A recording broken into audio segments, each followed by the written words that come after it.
Good morning, good afternoon, good evening, everybody. Whatever time of the day it is in your neighborhood. This is Essential Piece of Life. My name is LaSonya. So anyway, what I wanted to talk about is my sister contacted me earlier this week. And if you don't know, I am a health coach, right? And being a health coach does not just entail food, nutrition, stuff like that. It's all the way around the board. It's your all around health. Your health as far as your mind, your body, and your soul, right? So she called me earlier this week, and she says to me, I guess jokingly or whatever the case may be, that her she believes her kids are trying to kill her. And I just wanted to talk to you guys briefly about, parenting, so what I wanted to say to you guys is this, as parents, especially those of us who are serious about our job, right? So I'm one of those parents that each child that I had, each one of them, um, I made a conscious decision that I would be their mother, right? And that entails it's a lot in that, that I was not just birthing children and bringing children into this world. That I made a commitment, that each one of those children that I would do my best work with them and teaching them, and not only teaching them but setting an example for them, and to make sure that all of their needs are met, and to pray for them. That was a big part of it, to keep myself in prayer and also my children, at any given time, that they would, grow and develop, and, that they would be productive, and prosperous and healthy and all of those good things. Parenting is a lot, y'all. It's not a game out here. So anyway, I also took the time out and read some books, and there is no book on parenting, right? There are some books out there. It's like doctors. This body is so complex, and children are so complex. So this body is so complex that it takes a number of different types of doctors working individually on certain systems in the body. Like you have a dentist for the teeth. Your primary care physician doesn't take care of your teeth, right? It is a specific doctor that does that, right? So you also have, a cardiovascular doctor, a cardiologist. His work. I'm sorry about the bumps and stuff, you guys. I do live out here in the woods, so all of my streets are not paved, right? And I love it. How about that? So you have a cardiologist, and his job is, to take care of, your heart and your blood, and all kinds of stuff. So he just takes care of those things. And you have a neurologist, and the neurologist, his job is, to take care of those things pertaining to your head, your brain, those types of things, your neurological system. So anyway, it's children, the same thing. So when people write books, they don't write books on a whole child, like everything about the child. You know what I'm saying? They actually take, and they may write about, educating children, how they learn and things like that. They study those specific areas with children. They may write a book about toddlers, or they may write a book about, child development, and things like that. So whole lots of books. We gotta actually get in there and read books. And I may be giving my age in that because, books are now online. Books are now books are now, where you can actually, have them read to you, and your audibles and things like that. So when I was coming up, I had to actually get my hands on the book, okay? Open it, turn the pages, read it, take notes on it, okay? So that was that deal back then.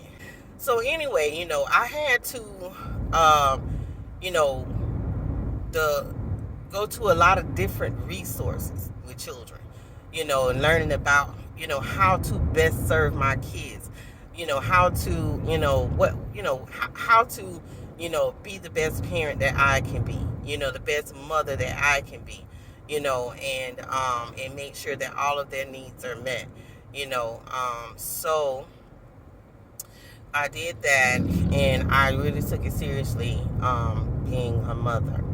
And I learned a lot of things. But if you look into child development, you will realize that children get to a certain age, right?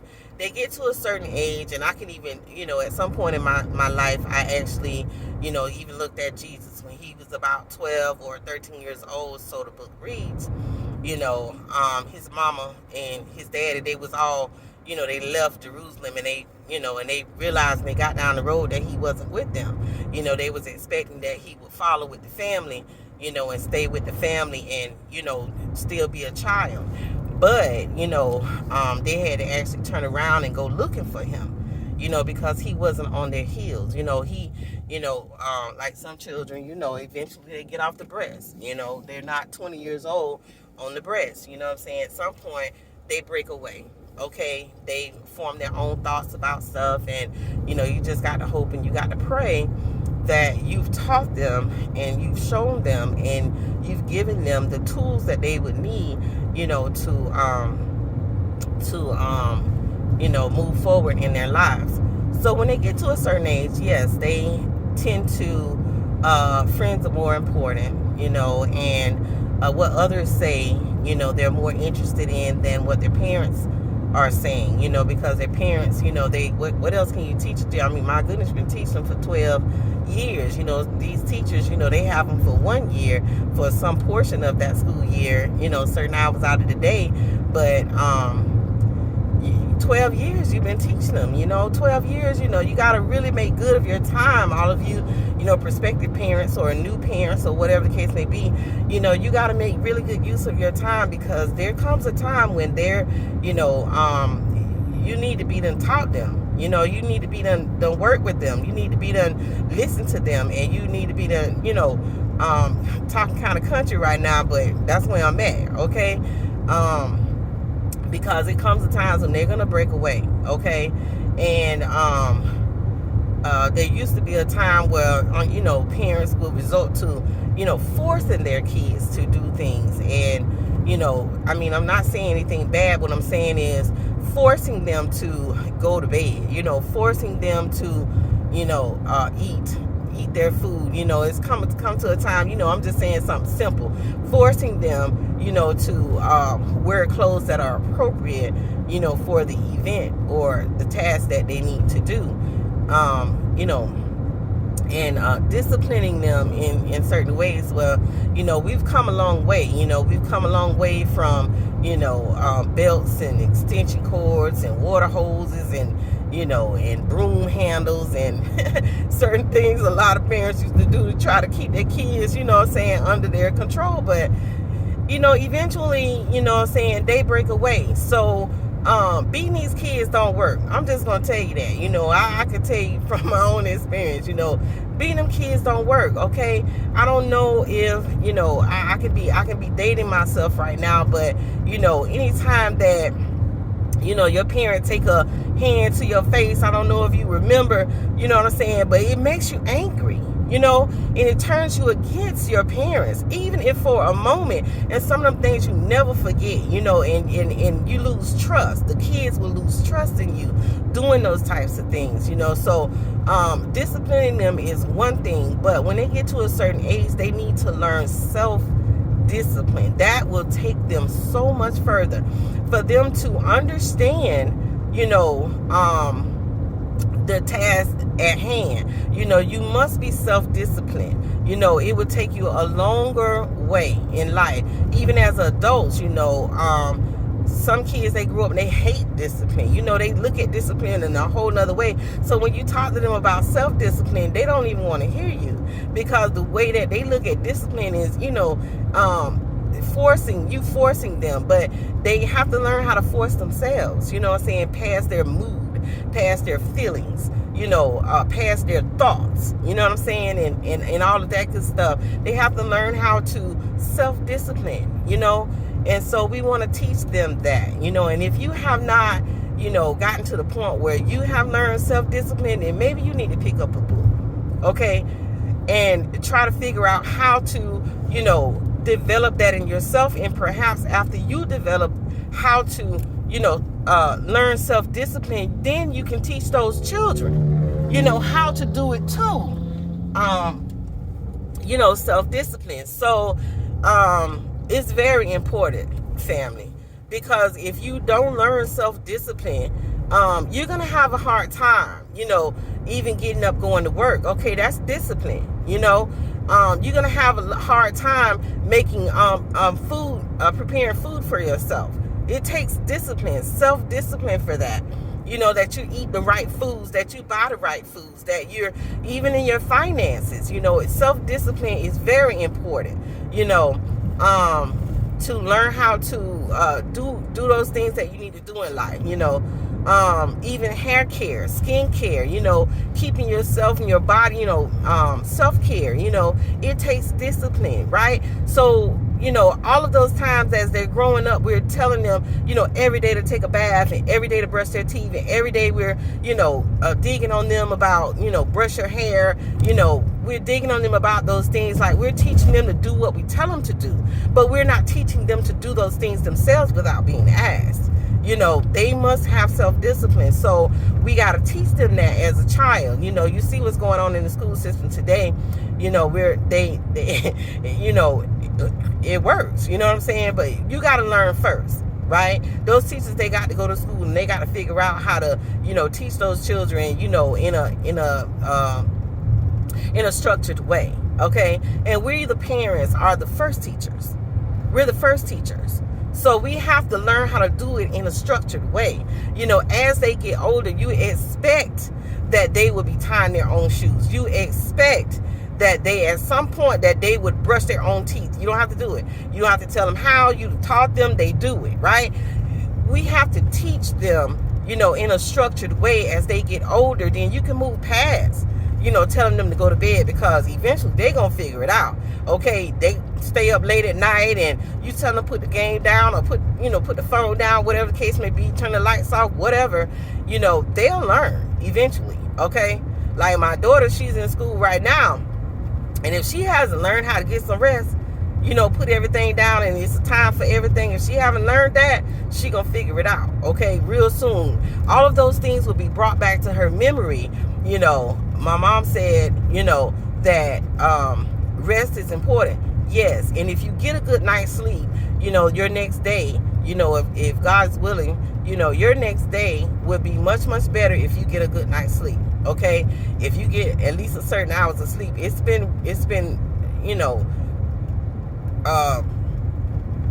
already studied, a certain number of hours of sleep, because our body, need to, I call it, what I used to tell my kids is that your body need to reset, okay? And so you need to go to sleep so that your body can reset. If you're steady working your body, especially your brain, we have to get some rest in order for our body to process everything, even our food. We have to process all the information. Everything that we've taken into our body needs to be processed. And, if it's garbage, it's going to come out on the other end the next morning. You understand? Or it's going to be filed somewhere, in your head, even down to your trauma. It's filed, somewhere while you're sleeping. Your body finds a place for it, and sometime later on in life, those files, may be triggered, like your body remember, oh, I stored that over here, and that would be a good place for you to learn, some things from, and it keeps you from making the same mistakes twice sometimes, when you can recall, when, from your files that those things have happened before, and how did you handle it, and how can you handle it different, critical thinking, right? So my sister says she think they're trying to kill her, but my suggestion to her, was this: set boundaries, okay? Now, back in my day, parents, they used to, we used to say, they try to put the fear of God in you, what I'm saying? They make you so afraid, that you would think twice before you did something, stupid, I'm just going to say it, stupid, okay? And I had to, when somebody say stupid, it don't necessarily have to be a derogatory thing, you know what I'm saying? Because the Bible talks to us about being deaf and dumb, okay? And dumb is stupid, okay? But it's not necessarily that you're unable, okay? We're not saying that you have a disability, like it's something you can't do. You stupid, you can't do it. That's not the issue. When I say stupid, you know what I'm saying, or deaf and dumb, as the Bible would say, is not just unable to do something, right? It's the unwillingness, right? You so busy trying to do everything your way. I'm talking to you parents, and I'm talking about your children. They're so busy. You're so busy trying to do everything your way, as if no one has ever encountered the issues that you have in your life, right? That no one else has ever done that, where you cannot draw from them their experience and learn from them, how they did it, and then tailor their experience to your own situation, right? To learn from the mistakes and, even the things that the people done right, you know what I'm saying, that turn out to have a good result. You take that information, and, you work with that information, and you take, and come up with your own way of doing things, but you have to take examples from others. It's making an informed decision, right? So you look at everything that you've learned, whether from reading a book, or whether looking at someone else and how they did it, or praying about it and getting an answer from God. That's been my favorite. Look, it don't take much time for me to do that. I'd rather do that, because I really don't have time to waste. So I got more years behind me than I do in front of me. So I don't waste my time. I just take it to God, okay? And then I listen for an answer. I've learned how to do that. But the deal is this, you take all the information, and you make an informed decision about your life or the task that you have in front of you, okay? You make informed decisions, okay? And so, yeah, we're so busy trying to do things our own way. But you need to be able to take the information from other people, even if you think it doesn't pertain to you. When somebody come to you and they strike up a conversation, and they're sharing something with you, and you think it don't have nothing to do with what you got going on that day, listen, just take that information, and like I said, store it, file it, keep it, okay? It's coming to you for a certain reason. And some of us, we have paid attention enough in our life to realize that same information later on in life, we think, oh, I remember I had that conversation with that guy was telling me, oh, he went through that same thing. You know what I'm saying? You're able to recall it, but don't dismiss it right away. And I'm talking to you parents, and I'm talking about your children. When they bring information to you, you need to listen. Even if you think they don't know what they're talking about, they do. They live with themselves. They know. You're not with them every moment of the day. When they tell you something, it's the way they see it. It's the way they see it. And it's real. Okay, so listen.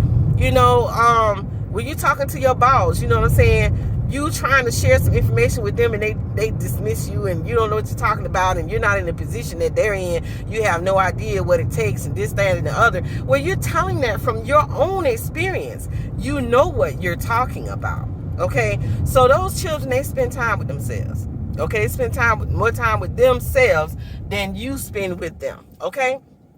So, take it seriously, what they're trying to tell you. But at the same time, you need to be more in tune with yourself, okay?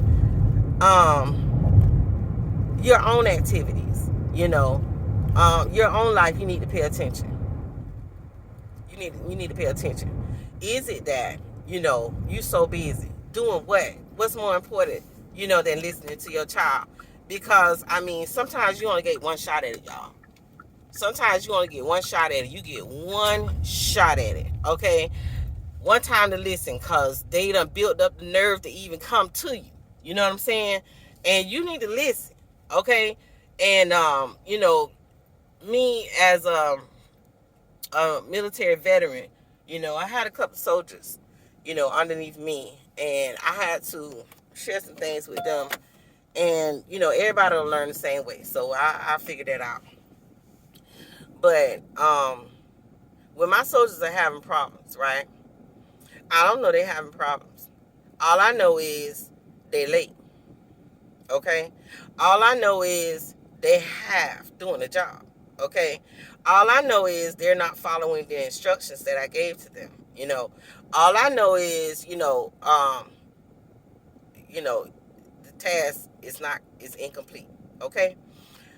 But if I, instead of digging on my soldier about why you late, if I ask a question, and I had to learn this, if I ask questions, right, they would tell me. They would tell me. And from my own experiences, I will know what it is that's going on with them that's making them late. They don't want to be late. But if late is what they got to be in order to accommodate their lives, and what they're doing, it could be, that they're having issues at home, with their spouse, or their spouse is having issues with the children, or they're having issues with the dog is sick. They've been with the dog or the parent, they got bad news, they haven't been able to sleep. Whatever the case may be, you need to listen. Okay, financial issues or whatever the case may be. Okay, if you get to the root of the problem, you may be able to solve it.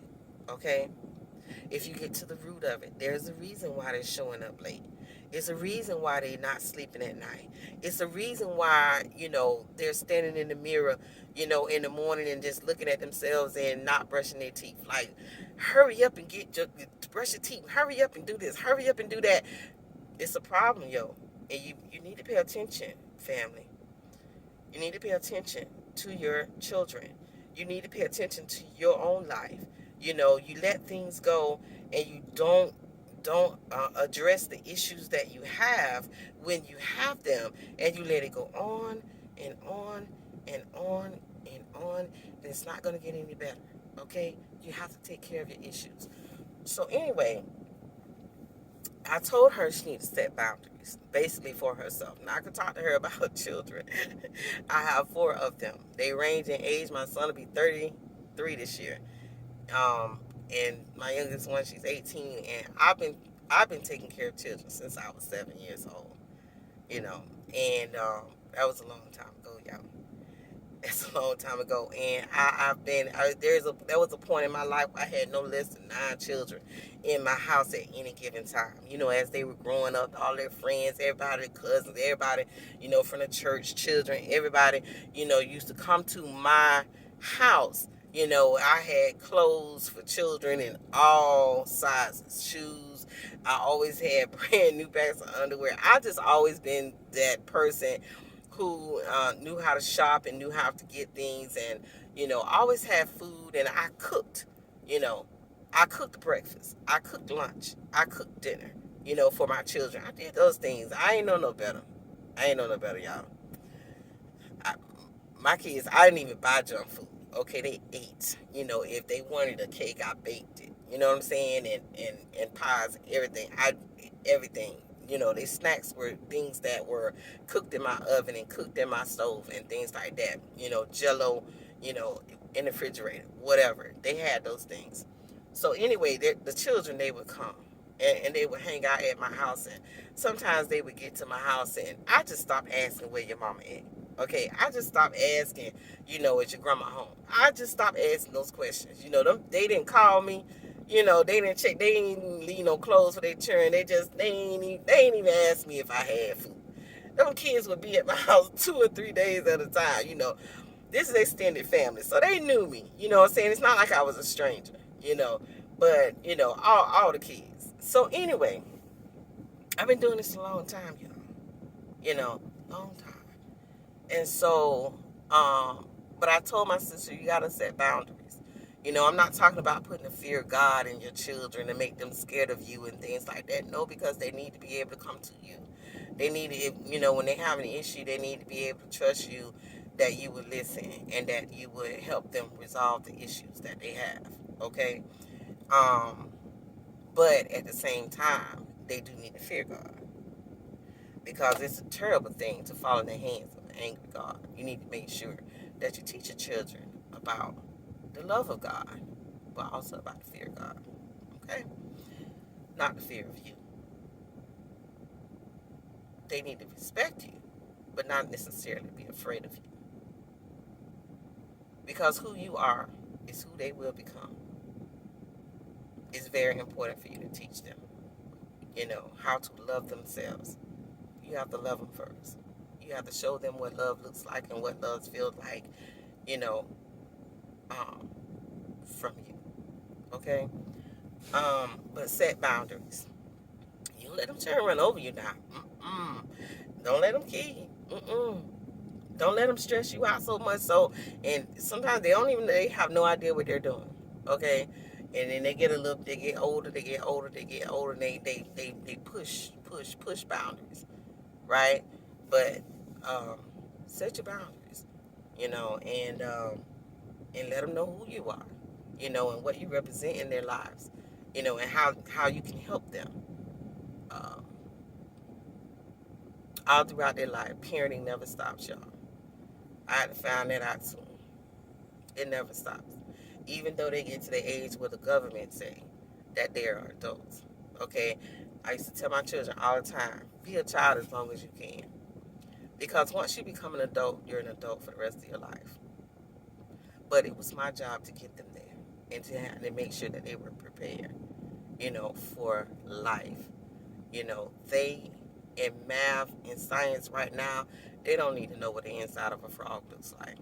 Adults, we don't. We have no that information. It doesn't help us in life. It kind of if we're able to look past what the frog got going on inside of him, you know, we can sort of understand that we have things going on inside of us. Maybe that'll help us out with our, health care, whatever, caring for our body on the inside, spark some type of interest on, our own bodies. But a lot of information we learn in school, it's not helpful for life. But those things that we learn at home are the things that we take out with us everywhere we go for the rest of our lives, good or bad. If we know how to find those things and recall those things, and draw from those things and learn, from those things, we're actually able to move forward in life. But parents, you have to set boundaries, okay? Set those boundaries, and really try to understand your children, and teach them all those things that they need to know. It's your job, okay? To make sure that they're prepared. It was a book I read years and years ago, and I think the name of that book was Raising Adults.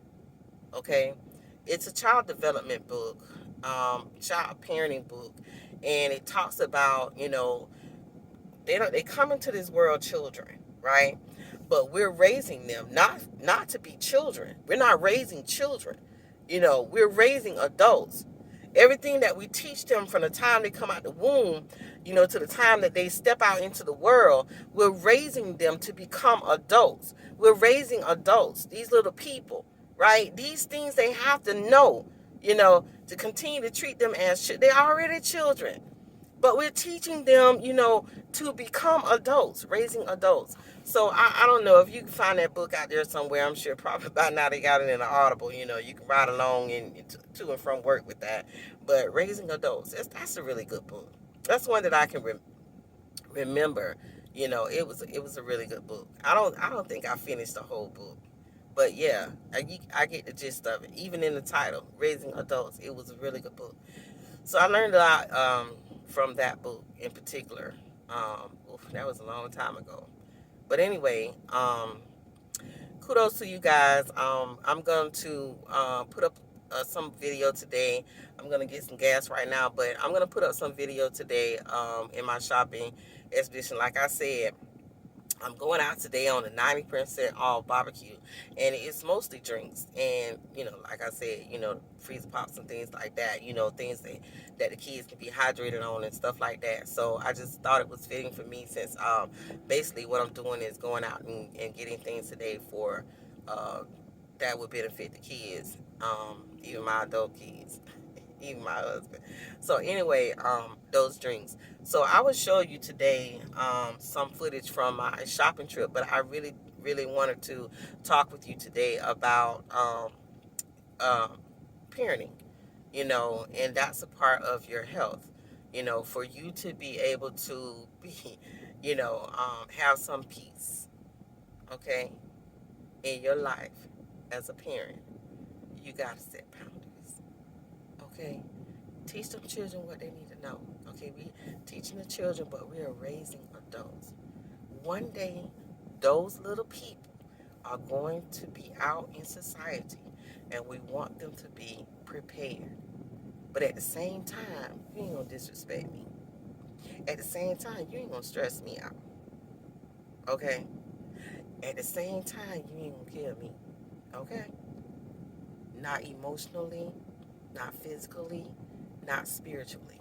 You know, it's a lot of times them children can definitely get you out of character. But be mindful, parents. Okay? You have been tasked, and you have a job and you have a purpose in those children's lives. And your purpose is to prepare them.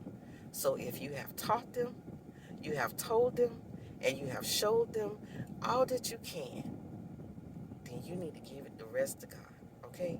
And let Him handle it. Listen, I heard a sermon one day. They say it's three of them. It's only one of me. You got God the Father, you got God the Son, and you got God the Holy Spirit. Now, if they can't handle them children, listen, I don't know what you think you're going to do. So give it to them. Let them have it. Okay? That's their turn. Look, Lord, them your turn. I tell them all the time. You just put me here as an instrument that I can, He said, teach them in the ways that they should go. And once you have done that, you need to let them handle it. Okay? God, with all that you have given me, okay, I have shared with them all the experience that I had, all that you have trusted me with. I have done the best that I can. Now, after that, you need to let God handle it. You feel me? All right, family. For now, take care of yourself. Love yourself. Love your family. Love each other. And love God.